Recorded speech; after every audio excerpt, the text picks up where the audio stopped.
Coming off of a record-breaking year, Broadway is on fire and showing no signs of stopping. So what should you see this summer and into the fall? Our Broadway contributor, Leigh Scheps, is here with us.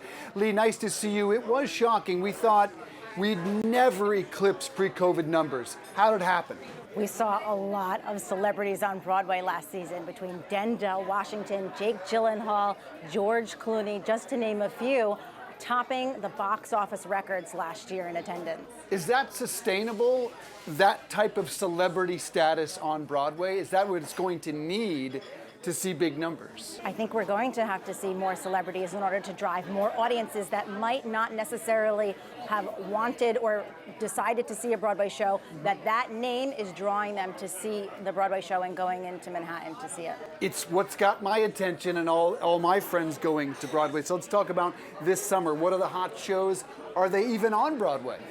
The hottest shows this summer, I'm going to say, are not actually on Broadway. I'm going to start with Across the Pond in London. Rachel Zegler is starring in a revival of Avita, and that show is blowing up online because the big number, Don't Cry for Me, Argentina, she actually steps outside of the theater onto a balcony and performs the number for a crowd who line up in droves to watch her sing every single night. That is a fantastic marketing effort. How are people in the theater feeling about the big number being performed outside of it? Well, we've been reading some articles that some ticket buyers, because they're spending a lot of money on this show, some aren't so happy that the performance, the big number, is performed outside and they're watching it on the screen, but others think it's incredible. And one idea could be go again the next night and watch the number outside of the theater if you want to get that point of view as well. And she's just trying to bounce back, I think, after that tough Snow White box office performance, but an extraordinarily talented young lady, right? She is made for the stage. I saw her in her High School Musical production of Shrek. I was there. I knew she was going to be a star then. But the other shows I want to talk about, if we're talking about Andrew Lloyd Webber's Evita, let's talk about Andrew Lloyd Webber again, because Phantom of the Opera closed a few years ago on Broadway, but he has been back in New York City. He is been teasing. Right? Yes, he's got a new show. It's based off of Phantom of the Opera. It's called Masquerade. It's very exclusive. It's been selling out, and the show is playing off Broadway on 57th Street, and here's what I know about it. You have to wear a mask to go into the theater. You have to dress up in cocktail or formal attire, and you cannot wear heels. So it is... I have to go back. Mask? Mask. You must wear a mask. What type of mask? A COVID mask or a phantom mask? A phantom-esque mask, but I guess it must be up to interpretation, right? So I have one in my costume box at home. So when I go see it, I'm going to have to whip it out. But I guess black, white, or silver masks. And if you don't have one, if you forget yours, they'll give you one at the theater to wear. Because the term mask takes us back to a time which we don't want to remember.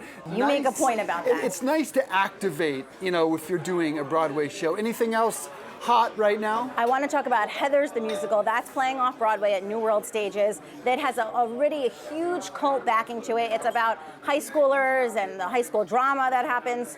And that just extended into January. And so that's the other hot summer show that people are talking about. And then do the big shows really come in the fall? Yeah, so right now, in terms of new shows, there's usually a lull on Broadway for new shows on Broadway. That doesn't mean that people aren't going to see Broadway shows. Summer is a huge, busy season for Broadway, but the new shows don't really start until the fall. And we're going to see a lot of shows on Broadway this fall that we've seen before. Beetlejuice. It is the third time that Beetlejuice is back on Broadway. It opened pre-COVID, and then it came back, and now it's a third. It's the same show, so it's not necessarily a revival, but it's just back on Broadway. Another show that we're seeing, here we go again, Mamma Mia is now back on Broadway. This makes me so happy. This is one of my favorite films of all time, and it was on Broadway. It was on Broadway. It opened right after 9/11 in 2001 and played until 2015. So it hasn't been on Broadway in 10 years. It's also not a revival. It's the same Broadway show that we loved back then, playing at the Winter Garden Theater where it opened in 2001. So that show is playing, and as you said, now the song is playing in my head. Mamma Mia. And it's interesting because people maybe who didn't see the Broadway show, like me, I have to admit I never saw the original. They saw the movie, then they saw Mamma Mia, Here We Go Again, and now they want to see the stage version. Just like we've been seeing with Wicked, people may not have seen the stage version of Wicked, but they saw the movie, and now they want to go see the stage version. So many teenagers, including my 13-year-old, absolutely love that. So that will do well. Anything else to look forward to this fall? Well, we're having a revival of Chess, starring Leah Michele, and Aaron Tveit is back on Broadway, and Ragtime is another big one. I saw that at New York City Center last year. People were crying next to me in the audience. That show opened originally in 1998, and it lost Best Musical to a little show called The Lion King. Heard of that? I've heard of that. But this show is about three families seeking the American dream at the turn of the 20th century. So that is a show that everyone's going to be talking about this fall. Leigh Scheps, looks like another record breaker could be potential. Great to see you, my friend. Thank you. Thank you.